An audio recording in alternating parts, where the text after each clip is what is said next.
In Western Germany, people are returning to towns and villages wrecked by devastating floods, which left more than 200 people dead across several Western European countries.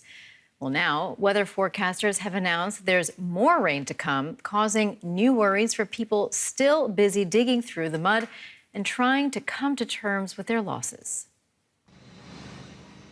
Like other residents in the areas hardest hit by the torrential rains, bookstore owner Wolfgang Huste knew that a flood was coming. These books like my child. What he wasn't told was how extreme it would be.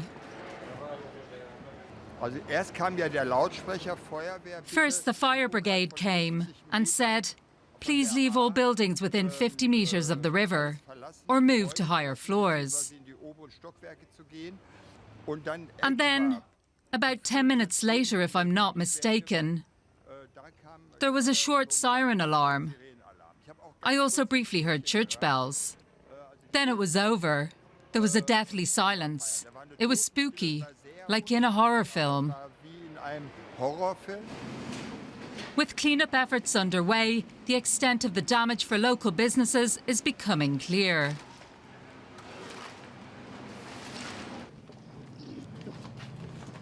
Nothing left. We built this all up with our own hands. It's all gone.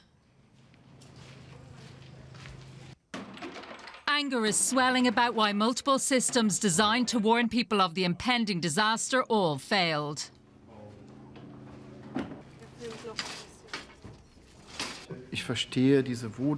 I understand the anger, and I understand the high emotions.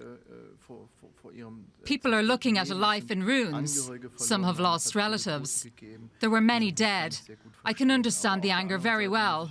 But on the other hand, I have to say again, this was an event that nobody could have predicted. The water rose incredibly quickly. The water gauges stopped working at some point because they simply weren't made for that.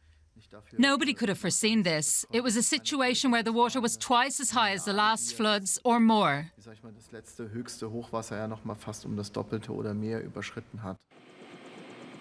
With more heavy rains expected in the coming days, locals fear that this may not be the last of their sorrows and that the waters may rise again. DW correspondent Benjamin Alvarez-Gruber is on the ground for us in the town of Ahrweiler, which is one of the worst hit areas. Benjamin, hello to you. It has now been nearly 2 weeks since the floods. I know that you've been on the ground for us for several days now.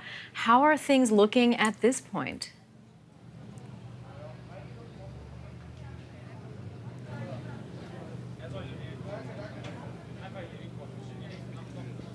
That's right. We've been here since Monday evening, and the situation has changed very rapidly. So starting on Monday, Tuesday, Wednesday, there were a lot of volunteers here working, cleaning streets, cleaning debris. But now the situation, fortunately, is calm, and also the weather forecast that predicted strong rainfalls was wrong this time. Behind me, for example, you can see one of an emergency center that has been installed here next to the train station in Ahrweiler. As you can see, a lot of bottles, there's water donations, there's food, there's a lot of clothes donations, and the Red Cross is here giving COVID-19 jabs and also tetanus jabs for residents and also for volunteers. They've played a crucial role.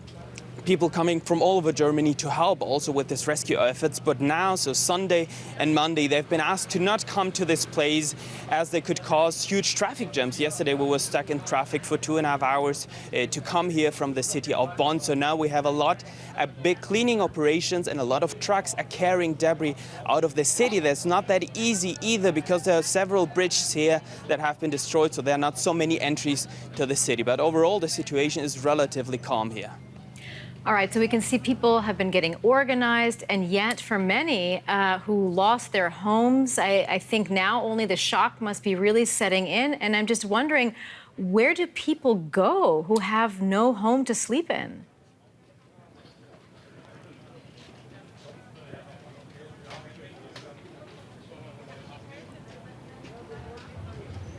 for many, this past days have been really a traumatic experience, not just for the residents, but also for the helpers. So you could see this initial shock where a lot of people, the only thing that they could do trying to cope with the situation was trying to get buckets and trying to clean the homes. But now we see that a lot of people are tired, cleaning mud, cleaning houses for days, for nights, for 8, for 9 days now. So there are emergency shelters outside not only of Ahrweiler and other cities that have been hard hit by last week's floods, but emergencies, of course, prepared for the situation in case we would have had strong rainfalls here in the regions, for more emergency shelters for the residents. Some of them are coming up. Of course, it's voluntary to leave the houses. Many of them are not able to live there anymore, especially when it is in the city center next to the riverbank. So some of them are slowly coming back to see if they can save anything, and of course hoping that this financial and unbureaucratic help that the federal government has promised for the flood victims